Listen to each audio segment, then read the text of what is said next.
الحمد لله نحمده ونستعينه ونستغفره ونعوذ بالله من شرور أنفسنا ومن سيئات أعمالنا من يهده الله فلا مضل له ومن يضلله فلا هادي له ونشهد أن لا إله إلا الله وحده لا شريك له ونشهد أن محمدا عبده ورسوله صلى الله على إبراهيم إنك حميد مجيد أرسله بالحق بشيرا ونذيرا بين يدي الساعة سبحانك لا يفقه قولي رب زدني علما وحلما وحكمة أما بعد فإن أحسن الحديث كتاب الله وخير الهدي هدي محمد صلى الله عليه وسلم وشر الأمور ربي أعوذ بك من همزات الشياطين وأعوذ بك ربي أن يحضرون أعوذ بالله السميع العليم من الشيطان الرجيم من همزه ونفخه ونفثه بسم الله الرحمن شهد الله أنه لا إله إلا هو والملائكة وأولو العلم قائما بالقسط لا إله إلا هو العزيز الحكيم إن الدين عند الله الإسلام فرقان حمید کے تیسرے پارے سورہ آل عمران سے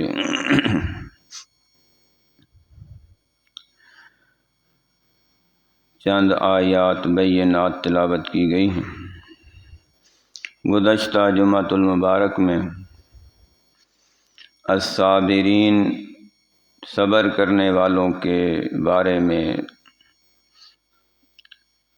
ہمارا ایمان اسلام مکمل ہے اور تبھی ہمیں نجات کی امید بلکہ یقین رکھنا چاہیے۔ تو اس مقام پہ جو دوسری صفت بیان کی گئی ہے اللہ رب العزت کے فرما بردار تابع دار وفا شعار بندوں کی، وہ ہے سچ جھوٹ کے خلاف ووٹ دینے والا۔ سرکار دو عالم صلی اللہ علیہ وآلہ وسلم جس پیغمبر کا ہم کلمہ پڑھتے ہیں، آقا علیہ الصلوۃ والسلام کو جن القابات سے کافر بھی یاد کرتے تھے ان میں پہلا لفظ یہ، تو یہ ایسی صفت ہے جو اللہ سبحانہ و تعالیٰ نے اس کی نسبت اپنی طرف بھی کی ہے کہ اللہ تعالیٰ بھی ہمیشہ سچ پر مبنی کلام نازل فرماتے ہیں۔ اللہ تعالیٰ کی جو وحی ہے وہ بھی سچائی پر مبنی ہے۔ اللہ سبحانہ و تعالیٰ نے فرمایا قل صدق اللہ، اللہ نے جو بھی نازل کیا جو بھی کیونکہ اللہ تعالیٰ نے ان کے بارے میں بھی گواہی دی ہے۔ وذکر والسلام بھی نہ صرف سچ بولنے والے بلکہ وہ سچائی کے علم بردار تھے۔ اللہ تعالیٰ اسی طرح ایک اور پیغمبر ہیں جن کو اللہ تعالیٰ نے صدیق کہا اور وہ حضرت ادریس نبی ورفعناہ مکانا علیہ، تو اس سچائی کی بنا پہ اللہ تعالیٰ نے انہیں اور رتبے بلند فرما دیے۔ نبیوں کے تو پہلے ہی رتبے بلند ہوتے ہیں، تو وہ تو سچے ہوتے ہیں، لیکن مت آتے ہیں اور جو اس میں کامیاب ہو جائے وہی اصل میں کامیاب انسان ہے۔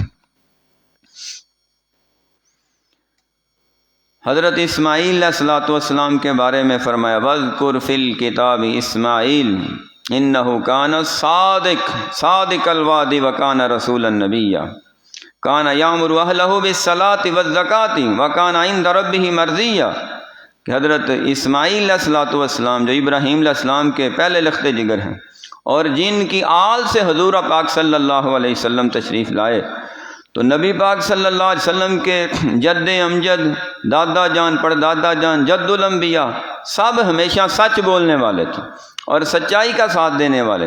اللہ رب العزت نے سچائی کا انہیں تمغہ اور انہیں سچائی کا انعام عطا فرمایا۔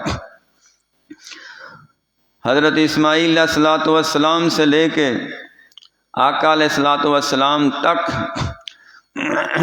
درمیان میں کوئی اس نسل سے نبی نہیں آیا، اور ابراہیم علیہ السلام کے دوسرے بیٹے حضرت اسحاق علیہ السلام یعنی اسرائیل علیہ السلام، اسماعیل اور اسرائیل دو بیٹے تھے، تو ان کی آل اور اولاد سے ہزاروں پیغمبر آئے، اور بعض کے نزدیک 70,000 سے زیادہ، بعض کے نزدیک 1,00,000 سے زیادہ پیغمبر صرف آل اسحاق آل اسرائیل میں آئے ہیں۔ اور سارے کے سارے پیغمبروں کا ذکر کرنے کے بعد اللہ رب العزت نے فرمایا کہ یہ سارے کے سارے سچ پر مبنی بیان دینے والے، سچائی کا ساتھ دینے والے اور ہمیشہ سچ کی طرفداری کرنے والے تھے۔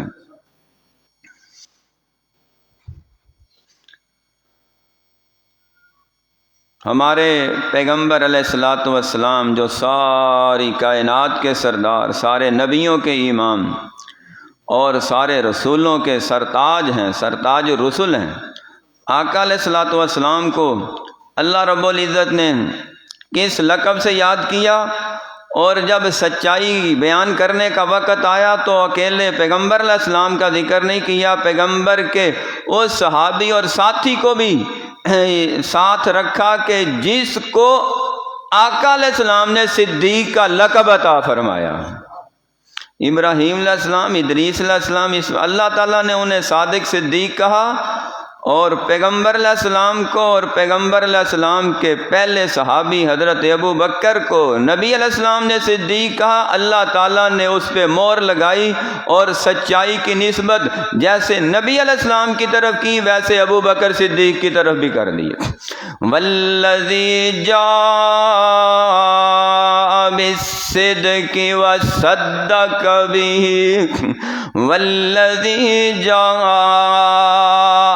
وہ شخص جا جو تشریف لائے، بالصدق کی سچائی لے کر، سچا کلام قرآن پاک لے کر، وصدق بہ، اور جس نے سب سے پہلے اس سچائی کا ساتھ دیا، تصدیق فرمائی ہے،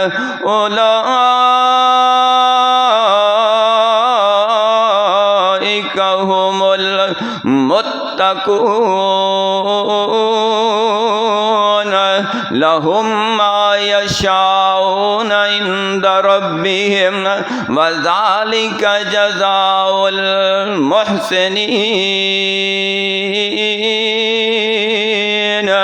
اللہ نے ان کے لیے من پسند زندگی تیار فرمائی ہے۔ اللہ اپنے محسنین بندوں پہ وہ انعام فرماتے ہیں، ساری دنیا کے لیے انہیں اسوہ حسنہ بنا دیتے ہیں۔ نبی پاک صلی اللہ علیہ وسلم کی طرف نسبت سچائی کی، اور پہلے صحابی حضرت ابو بکر صدیق رضی اللہ تعالیٰ عنہ کی طرف سچائی کی نسبت کی ہے۔ تو یہ سچا ہونا ایسا اعزاز ہے کہ اللہ سبحانہ و تعالیٰ نے بعض لوگوں کے منہ سے جو الفاظ نکلے تھے ان کو بھی حقیقت پہ مبنی بنا کے اپنے کلام کا حصہ بنا دیا۔ تو مشرکین اور کافرین نبی علیہ السلام کو صادق کہتے، اللہ نے فرمایا صحیح کہتے ہیں۔ ایک بندہ آیا تھا وہ بھی کافر، اور اس وقت ایک پیغمبر جیل میں ہیں، قید خانے میں ہیں، تو اس نے آ کے دور سے یہ آواز دے رہا ہے، یوسف ایھا الصدیق، اے اے سچے ترین انسان یوسف علیہ السلام، اس نے یوسف علیہ السلام کو صدیق اس لیے کہا، یوسف علیہ السلام نے کئی سال پہلے اس کی خواب کی جو تعبیر بتائی تھی وہ سچ نکل آئی تھی۔ خواب کی تعبیر سچ ہونے کی بنا پہ اس نے کہا جو خواب کی تعبیر سچ پہ مبنی بیان کر رہا ہے وہ خود کتنا سچا ہوگا۔ تو صدیق ہونے کی نسبت یوسف علیہ السلام کی طرف کر دی۔ اللہ نے فرمایا یہ صحیح کہتا ہے، ہم قیامت تک کے لیے اس کو اپنے کلام کا حصہ بنا دیتے ہیں۔ یوسف ایھا الصدیق افتنا فی سبع بقرات سمان یاکلہن سبع عجاف وسبع سنبلات خضر واخر یابسات لعلی ارجع الی الناس لعلہم یعلمون۔ ابھی تک تو مجھے پتا ہے کہ آپ صدیق ہیں، میرے خواب کی تعبیر بتائی سچ نکل آئی۔ بادشاہ وقت کو خواب آیا ہے، گوئی گائیں ہیں ساتھ، بڑی موٹی تادی، کچھ دبلی پتلی ہیں، وہ پتلی گائے موٹی کو کھا رہی ہیں، کچھ سٹے دیکھے ہیں تر و تازہ ہیں، کچھ خشک ہیں۔ وہ خواب کی تعبیر جو بادشاہ کی نکلے گی آپ بتا دیں، سارا جہان آپ کو صدیق کہے گا۔ یوسف علیہ السلام نے بادشاہ کے خواب کی تعبیر بھی بیان کی، وہ بھی سچ نکلی۔ اس وقت سے لے کے آج تک قیامت تک یوسف علیہ السلام کو سارے مذاہب کے ماننے والے، مسلمان بھی، عیسائی بھی، یہودی بھی، جو بھی آسمانی مذہب کو مانتے ہیں، سارے ابراہیم علیہ السلام کو بھی صدیق کہہ رہے ہیں، یوسف علیہ السلام کو بھی صدیق ہی کہہ رہے ہیں۔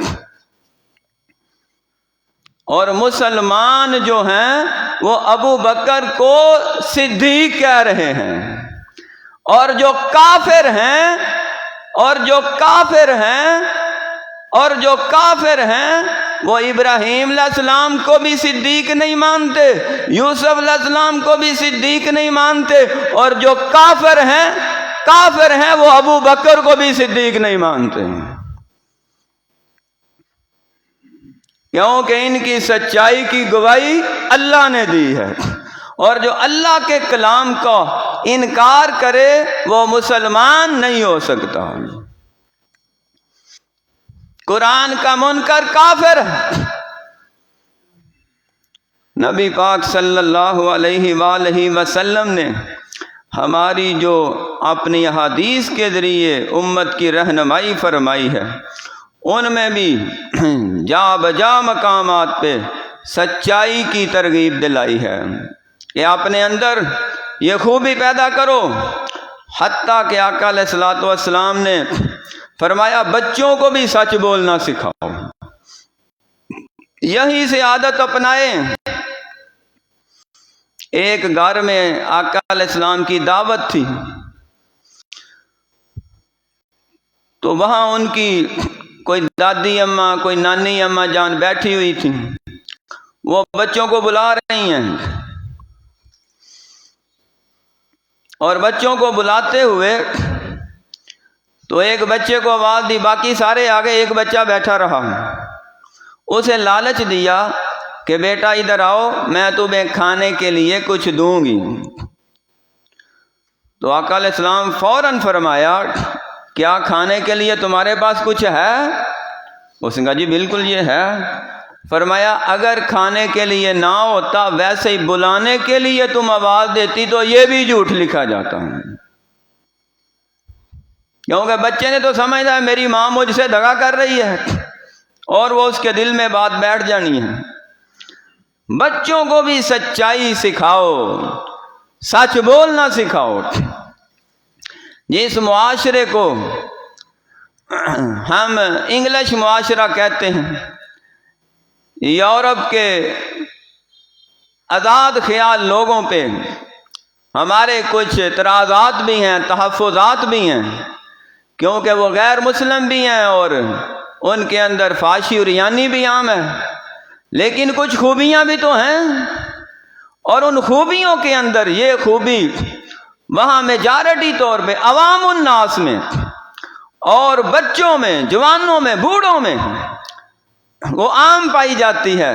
جو لوگ وہاں رہ کے آئے، دیکھ کے آئے اور پریکٹیکل عملی طور پہ وہاں یہ منظر دیکھ کے آئے، وہ گواہیاں دیتے ہیں کہ ان کے اندر سچائی پر مبنی اتنا زیادہ صاف کلام ہے کہ اگر انہیں لاکھوں کا نقصان بھی ہوتا نظر آئے تو وہ جھوٹ نہیں بولتے، سچ بولتے ہیں، کیونکہ ان کے ضمیر میں یہ بات بٹھا دی گئی ہے کہ وقتی طور پہ نقصان برداشت کر لو، بعد میں فائدہ ہی فائدہ ہے۔ تو یہ اصول تو اصل میں ہمارا تھا، مسلمانوں کا تھا، تو وہ اپنا لیے انہوں نے۔ علامہ اقبال جب یورپ میں پہنچے تو اس وقت سے وہ معاشرہ اپ ہو رہا تھا اور ترقی کرتا جا رہا تھا، اور ہمارے یہاں بے ایمانی کی وجہ سے، جھوٹ اور فراڈ کی وجہ سے تنزلی اور افراتفری، دہشت گردی، بدامنی اور یہ فرقہ وریت، یہ بہت سی بیماریاں اور آئے دن کے مہنگائی کے اور لوڈ شیڈنگ کے عذابات یہ اسی وجہ سے ہیں کہ ہر جگہ کرپشن ہے، جھوٹ ہے، دغا ہے، فراڈ ہے۔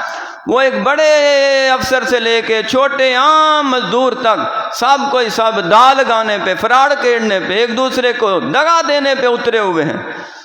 تو جو جگہ جگہ پہ پرزے ڈھیلے ہو جائیں پھر وہ گاڑی نہیں چلتی، وہ کھٹ کھٹ ہی کرتی رہتی ہے، ہر پرزہ ہی ڈھیلا ہو گیا۔ تن ہما داغ داغ شد پمبا کو جانے ہم۔ فارسی شاعر کہتا ہے کہ جگہ جگہ تو جسم زخمی ہے، کہاں کہاں مرہم رکھی جائے۔ تو اگر ایک طرح سے ہم شروع ہو جائیں مرہم رکھنا اور اس زخم کو صحیح کر پھر تو آہستہ آہستہ صحیح ہو سکتے ہیں، لیکن صحیح کو کرنا چاہے تو پھر ہے۔ تو اقبال وہاں پہنچے، اس وقت وہ معاشرہ ترقی کر رہا تھا، اور جو خوبیاں انہوں نے دیکھی، انہوں نے وہاں سے خط لکھا اپنے بیٹے کو۔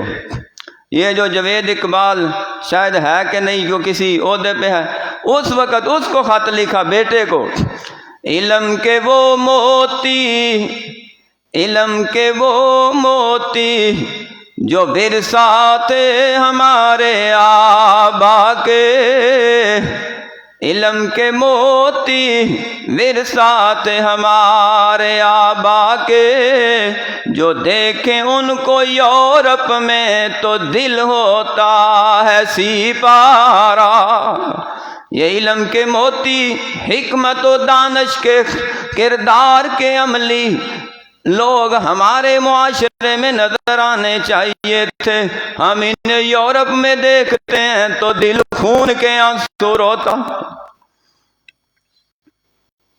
کاش اس وقت ہی علامہ اقبال کی تصویر سجانے والے، بڑی بڑی کرسیوں پہ بیٹھنے والے، دائیں طرف قائد اعظم کی، بائیں طرف علامہ اقبال کی تصویر، اور جیب میں اور اپنی تجوریوں میں قائد اعظم کے گرم گرم جناب چمکتے دمکتے نوٹ سجانے والے، اور ان نوٹوں کی خاطر کئی سچ اور جھوٹ اور حرام بولنے والے یہ سوچ لیتے کہ جن کی تصویروں کے سائے میں ہم بیٹھے ہیں اور جن بڑے بڑے عہدوں پہ بیٹھے ہیں ان کی بات مان لیں، انہوں نے تو یہ ہمیں کہا ہے سچ بولنا، جھوٹ کبھی نہ بولنا وگرنہ خسارے میں جاؤ گے۔ نہ پیغمبر علیہ السلام کی بات مانتے ہیں، نہ اپنے قومی لیڈروں کی بات مانتے ہیں، تو پھر کس کی بات مان رہے ہیں؟ افرأیت من اتخذ الہہ ہوا، اپنے نفس کی پیروی کر رہے ہیں، اپنے نفس اور خواہشات کی پیروی کر رہے ہیں۔ جو جی میں آتا کر رہے ہیں، جو دل میں آتا کر رہے ہیں، اگر اسی حالت میں موت آ گئی، اللہ رب العزت کو کیا جواب دیں گے؟ مالک الملک کے سامنے کون سا منہ لے کر جائیں گے کہ ہم ساری زندگی فراڈی کرتے رہے ہیں، دھوکہ ہی دیتے رہے ہیں، جھوٹ ہی بولتے رہے ہیں، ایک دوسرے کو دگائی دیتے رہے ہیں۔ آقا علیہ الصلوۃ والسلام نے فرمایا جب کوئی بندہ جھوٹ بولتا ہے تو اس کے منہ سے بدبو نکلتی ہے، ایک جھوٹ بولنے سے اس کے منہ سے اتنی گندی سمیل آتی ہے کہ جو فرشتہ رحمت کا اللہ کی رحمت لے کے آتا ہے وہ 1 میل دور بھاگ جاتا ہے، اور اگر وہ 2 جھوٹ بولے گا تو 2 میل، 10 جھوٹ بولے گا 10 میل، اور اگر سارا دن، سارا ہفتہ، سارا مہینہ، سارا سال، ساری زندگی جھوٹ ہی جھوٹ بولتا رہے تو بتاؤ فرشتہ قریب آئے گا؟ کبھی نہیں آنا۔ جب فرشتوں نے قریب نہیں آنا تو پھر شیطانوں نے جمگٹا بنا کے آ جانا اور شکنجہ کس لینا۔ جس کے چاروں طرف شیاطین ہوتے ہیں وہ کبھی بھی اس کو ہدایت اور صراط مستقیم پہ نہیں آنے دیتے ہیں۔ کچھ چیزیں محسوس کرنے والی ہوتی ہیں، نظر نہیں آتی۔ خوشی نظر نہیں آتی، بندہ مسرت میں ہے، خوشی میں ہے، لذت میں ہے، محسوس کرنے میں آتی ہے، دیکھنے میں نہیں آتی۔ کوئی بندہ پریشان ہے، غم زدہ ہے، تو وہ بندہ اس کے اندر غم ہوتا ہے، بعض دفعہ اس کے تاثرات سے یا باتوں سے، اور اکثر وہ اندر ہی اندر چھپا لیتا ہے۔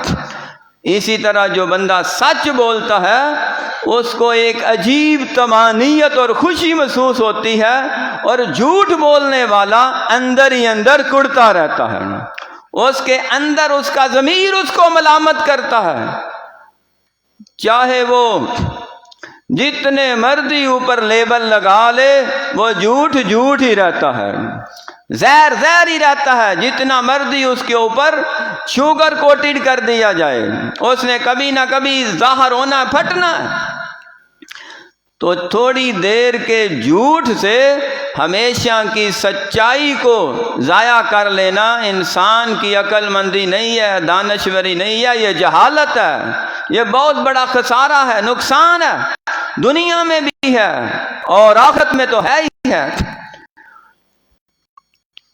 اکثر لوگ جھوٹ کس لیے بولتے ہیں کہ سچ بولنے سے یہ میرا سامان فروخت نہیں ہوگا، تو وہ اپنے ڈیمیج قسم کے سامان کو جھوٹ کا لیبل لگا کے، کوئی سٹیکر لگا کے، کوئی اس کے اوپر پالش پولش کر کے تو اس کو بیچ دیتا ہے، اور جب گاہک گھر جا کے کسٹمر دیکھتا ہے تو پھر جو وہ بولتا ہے بس پھر وہ اللہ ہی حافظ ہے، اس کی غائبانہ گالیاں اور غائبانہ پھٹکار اور لعنت کتنے گاہکوں کی اس کے اوپر ہر روز پڑتی ہے، جو اتنے گاہکوں کے ساتھ فراڈ کھیل رہا ہے، تو کیا برکت ہوگی؟ کبھی نہیں۔ نبی پاک صلی اللہ علیہ وسلم نے فرمایا ایک دکاندار ہے، ایک گاہک ہے، اگر دونوں سچ پر مبنی بات کریں، وہ جو گاہک ہے وہ بھی بات کلیئر کرے اور کھرے صاف نوٹ دے، نقلی نوٹ دے کے نہ جائے، اور جو دکاندار ہے مال بیچنے والا ہے وہ بھی مال صحیح دے، اگر اس میں کوئی نقص ہے بتا کے دے، صحیح مال کا ریٹ اور ہو، نقص والے کا ریٹ اور ہو، اور گاہک کی مرضی جو مرضی لے جائے، وہ نقص والا، دھوکے والا اور ڈیمیج مال کو اصلی ریٹ پہ اصلی بنا کے بیچتا ہے، یہ تو فراڈ ہے، دھوکہ ہے، جھوٹ ہے۔ آقا علیہ الصلوۃ والسلام نے فرمایا اگر سچ بولیں، بات واضح کریں، قولوا قولا سدیدا کریں، ان صدقا وبینا بورک لہما فی بیعہما، اللہ تعالیٰ ان کی تھوڑی تجارت میں، تھوڑی ملازمت میں، تھوڑی مزدوری میں برکتیں ڈال دیتے ہیں۔ برکت وہی ہے جو نظر نہیں آتی، محسوس ہوتی ہے، خوشی حاصل ہوتی ہے۔ اور برکت کس کو کہتے ہیں؟ بعض دفعہ تو کھانے میں اللہ برکت ڈال دیتے ہیں، چند بندوں کا کھانا پورا گھرانہ کھا جاتا ہے، سارے رج سیر ہو جاتے ہیں، کھانا حقیقت میں ختم نہیں ہوتی۔ وہ بڑی سے بڑے شاپنگ مال پہ جانے کے لیے پہلے سے ریڈی بیٹھے ہیں، یہ لاکھوں روپیہ لے کے آتا ہے اور وہ ایک دن میں اڑا کے بھاگ گئے، اور لے کے آؤ جی، اور لے کے آؤ۔ وہ ڈو مور کا مطالبہ کرتے رہتے ہیں، برکت ختم ہو جاتی ہے۔ جس طرح اس نے حرام کے ذریعے، جھوٹ کے ذریعے مال بنایا، نکلتے اور جاتے پتہ ہی نہیں لگتا گیا کہاں۔ فرمایا یہ ساری چیزیں کیا ہیں؟ دنیا کا ساز و سامان ہے، اور اپنے دنیاوی ساز و سامان کو بھی پہچانو اور آخرت کے ذخیرے کو بھی پہچانو۔ جس کو یہ پہچان ہو گئی نا، وہ ہے انسان اصل کامیاب۔ زُيِّنَ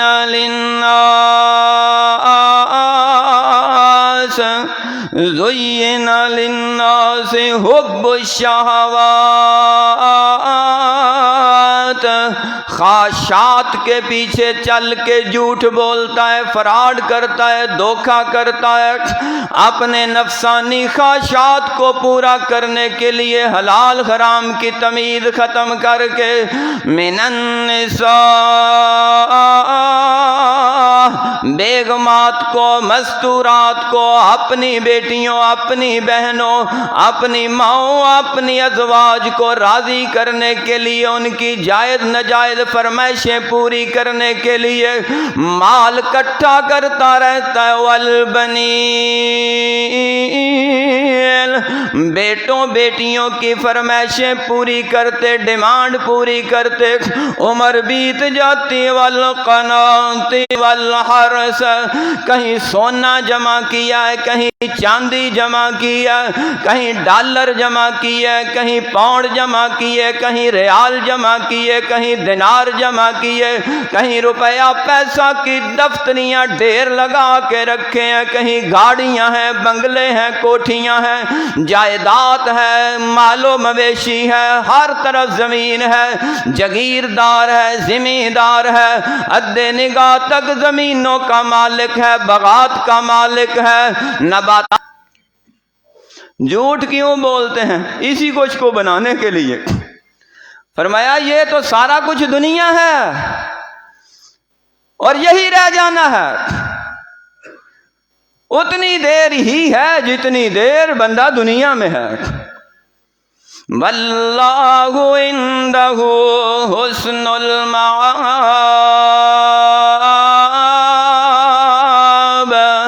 اور جو اللہ رب العزت کے پاس ہے وہ ہمیشہ کا اچھا ٹھکانہ، اعلیٰ ترین انعامات، دسترخوان، جنات، باغات، بالا خانے، محلات اللہ تعالیٰ نے وہ تیار کیے ہمیشہ کے لیے، وہ اچھا ہے، یہ عارضی ہے، وہ ہمیشہ کے لیے ہے۔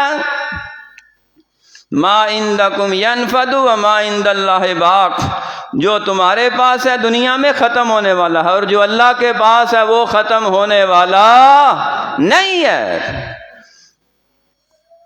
تو جو مرضی سے والے، جمعے کے لیے ٹائم نہیں ہے، ہر روز قرآن پاک کی تلاوت کے لیے ٹائم نہیں ہے، اپنی عاقبت بنانے کے لیے اور اپنی آخرت سنوارنے کے لیے، اپنے کاروبار سے حرام کو ہمیشہ کے لیے رخصت پہ دینے کے لیے ہمارے پاس سوچ ہی نہیں ہے، فکر ہی نہیں ہے۔ تو ہم یہ سمجھتے ہیں بھئی کلمہ پڑھے بخشے جاواں، بھئی کالی کملی والے دی امت جو ہے، حضور پاک صلی اللہ علیہ وسلم نے بخشوا ہی لینا ہے۔ یہ کر رہے ہیں، دھوکہ کر رہے ہیں، جھوٹ بول رہے ہیں۔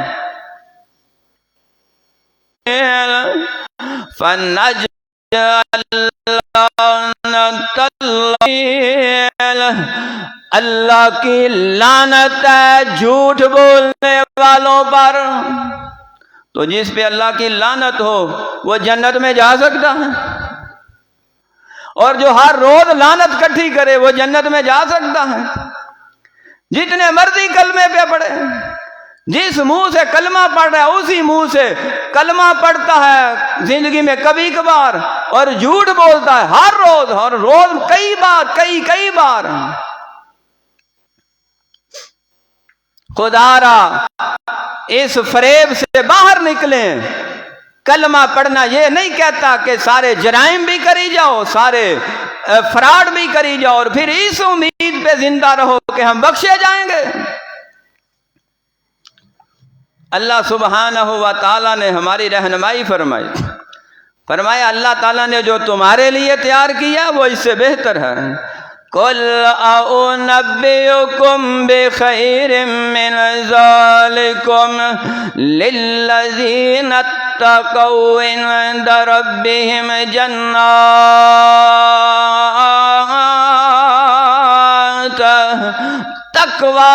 تقوی متقی پرہیزگار بننے والا، تقوی اختیار کرنے والا، اپنی آنکھوں کی حفاظت کرنے والا، اپنے ہاتھوں کی حفاظت کرنے والا، اپنی زبان کی حفاظت کرنے والا، اپنے کانوں کی حفاظت کرنے والا، اپنے جسم کے ظاہری پوشیدہ اعضاء کی حفاظت کرنے والا، ہر گناہ سے، ہر معصیت سے، ہر صغیرہ کبیرہ غلطی سے بچ کے رہنے والا پرہیزگار بندہ، ایسے ہی لوگوں کو اللہ تعالی جنتوں کا مالک بنا دے۔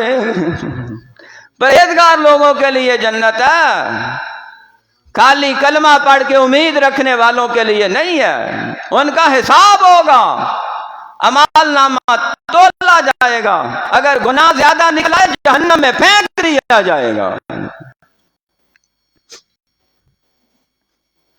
سچ بولیں، سچ والوں کا ساتھ دیں۔ آقا علیہ الصلوۃ والسلام نے فرمایا عورتوں کو بڑی عادت ہوتی ہے جھوٹ بولنے۔ ایک عورت آئی، اس نے کہا یا رسول اللہ صلی اللہ علیہ وآلہ وسلم، میرے خامد نے 2 شادیاں کی، عرب میں رواج شادی ہے،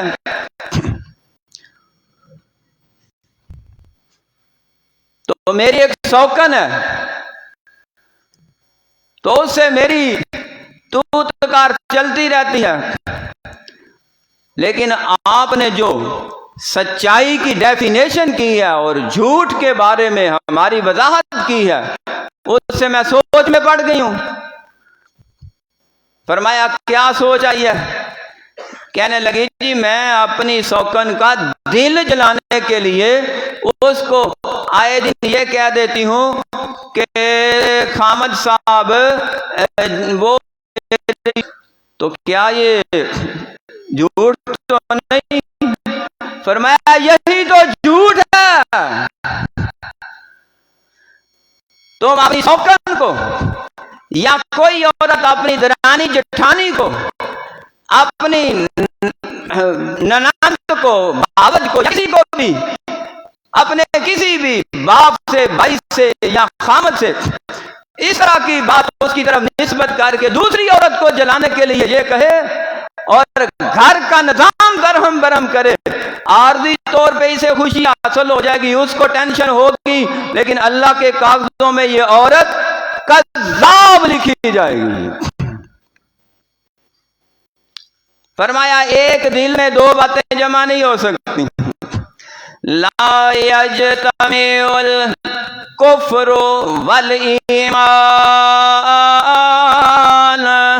فی قلب واحد ولا یجتمع الکذب والصدق فی قلب واحد ولا تجتمع الخیانۃ والامانۃ فی قلب واحد۔ کفر اور ایمان ایک دل میں نہیں رہ سکتے، سچائی اور جھوٹ ایک دل میں نہیں رہ سکتے، خیانت اور امانت ایک دل میں نہیں رہ سکتے۔ جہاں سچ ہوگا جھوٹ نہیں ہوگا، جس زبان پہ سچ ہے وہ زبان ہمیشہ سچ ہی بولتی رہے، اور اگر اس زبان نے جھوٹ بولا تو سمجھو ایمان نکل گیا۔ جھوٹ کبیرہ گناہ ہے۔ کس قدر کبیرہ ہے؟ فرمایا سب سے بڑا گناہ شرک ہے، اس کے بعد ماں باپ کی نافرمانی ہے، اور تیسرے نمبر پہ فرمایا شہادت الزور، جھوٹی گواہی دینا، جھوٹ بولنا۔ آقا علیہ السلام نے اتنی بار فرمایا جھوٹ بولنا کبیرہ گناہ ہے، جھوٹی گواہی دینا کبیرہ گناہ ہے، حتیٰ کہ صحابہ فرماتے ہیں ہم نے ہاتھ باندھ دیے یا رسول اللہ بس کرے، اتنا بڑا گناہ ہے۔ آپ کا رنگ لال سرخ ہو گیا، جلال میں آ گئے، حسن میں آ گئے کہ لوگ اس کو معمولی سمجھتے ہیں۔ وہ سمجھتے ہیں جی یہ معاشرے کا حصہ ہے، کاروبار کا حصہ ہے، اس کے بغیر تو چل ہی نہیں سکتا نظام۔ اگر ہم سچ بیان کریں گے تو مال یہاں کیا یہیں پڑا رہ جانا، اور جو ہمیشہ سے سچ بولتے آئے ہیں ان کا مال نہیں بکتا تھا۔ شام کے بازاروں میں آقا علیہ السلام میں ایسے تاجر تھے جنہوں نے خشک کھجوروں کا ڈھیر الگ لگایا، گیلی کھجوروں کا ڈھیر الگ لگایا، کیونکہ گیلی وزن میں زیادہ ہو جاتی ہیں۔ انہوں نے لوگوں کو دھوکہ دیا، آپ نے ریٹ بھی الگ لگایا، خشک کا الگ ریٹ ہے، گیلی کا الگ ریٹ ہے۔ شام سے پہلے شام کے بازاروں میں سب سے پہلے جس کا سامان فروخت ہوا وہ محمد ہی تھے صلی اللہ۔ دوسرے ابھی تک بیٹھے ہوئے ہیں دھوکے باز فراڈی ہے۔ سال گزر گیا، اس سال آپ نہیں گئے۔ شام ملک شام کے تاجر شہر سے باہر آئے ہوئے تھے اور ہاتھ میں پیسے پکڑے ہوئے ہیں، اور مکہ مکرمہ سے جانے والے، عرب سے جانے والے بڑے بڑے تاجروں کے ساتھ ریٹ کرنے کے لیے آئے ہوئے تھے۔ ہر کسی کو دیکھ کے کہہ رہے ہیں نہیں بھائی نہیں۔ جب سارا قافلہ گزر گیا ہر کسی کی زبان پہ تھا پچھلے سال والا محمد کہاں ہے صلی اللہ علیہ وآلہ وسلم۔ سال بھر کی دیانت امانت انہیں یاد تھی، اور ہمیں ہمارے نبی کی زندگی بھر کی کمائی یاد ہے۔ ہم اپنے نبی کی ایک ایک ادا پہ جہاں دعویٰ کرتے ہیں مر مٹنے کا، وہاں عہد کریں کہ ہم زندگی بھر آقا علیہ السلام نے جھوٹ نہیں بولا، ہم بھی زندگی بھر جھوٹ نہیں بولیں گے۔ سب کہو انشاءاللہ انشاءاللہ۔ اللہ تعالی عمل کی توفیق عطا